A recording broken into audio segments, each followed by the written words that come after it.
in the Congress who has been stronger in understanding that the key to health care reform has got to be disease prevention, in keeping people healthy and in saving us hundreds of billions of dollars. So thank you for what you have done. In my view, we are living in a non-health care system which is disintegrating. It is beyond comprehension that in this great country, 47 million Americans have zero health insurance. Even more are underinsured with high deductibles and co-payments.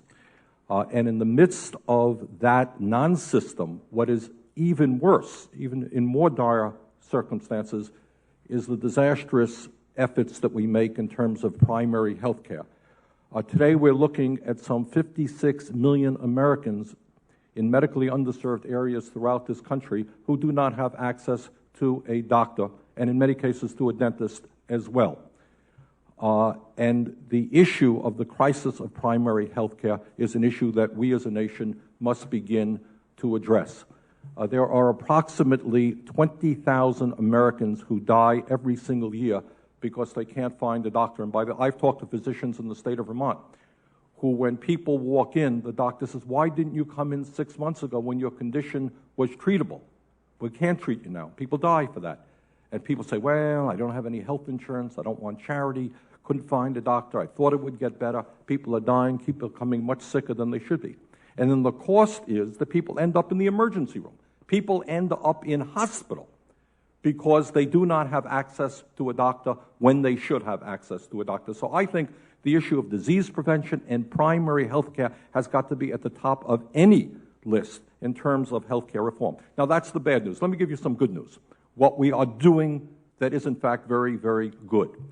There is a program started many, many years ago, led by Senator Kennedy, Senator Harkin, and many others, called the Federally Qualified Community Health Centers. There are about 1,100 of them all over America.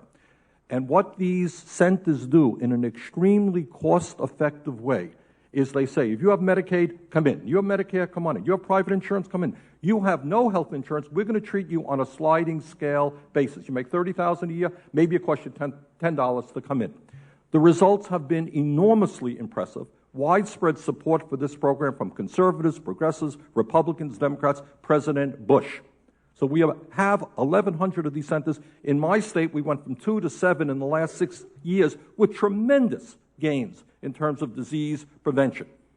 My hope is that in the coming years, we will expand that program so that every medically underserved area in this country will have a federally qualified community health center, affordable primary health care, dental care, mental health counseling, low-cost prescription drugs. Now, in picking up on Senator Harkin's point and Senator Coburn's point, let me give you an example of what happens when people have access to a community health center as opposed to when they do not.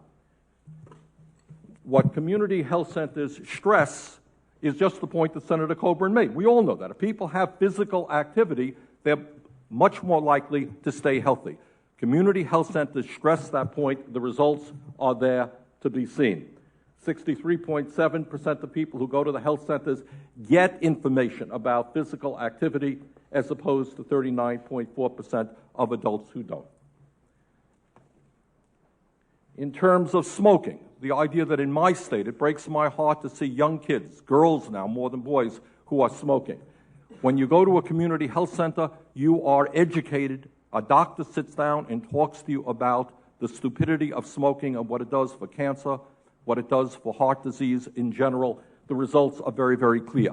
Low-income people who walk into a community health center will end up smoking less, and that's true with drugs and with abuse of alcohol as well.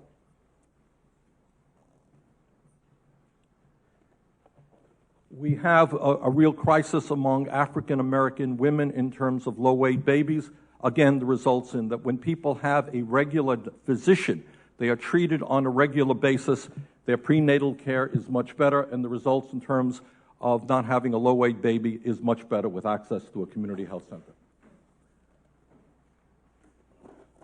There was a study in South Carolina recently. We talked about diabetes, obesity, and again, the results are the same. Common sense suggests that when you have access to a regular physician who cares for you, who treats you on a regular basis, whom you trust, you will get better health care in general and you will do a better job in preventing disease. So I would hope, Senator Harkin, that both in the stimulus bill and that within the next couple of years, what we will do is make sure that every American has access to primary health care. I think the evidence is overwhelming that federally qualified community health centers are the most cost-effective way of delivering that, and I hope in a bipartisan way that we can work together on that. So thank you very much, Senator Harkin.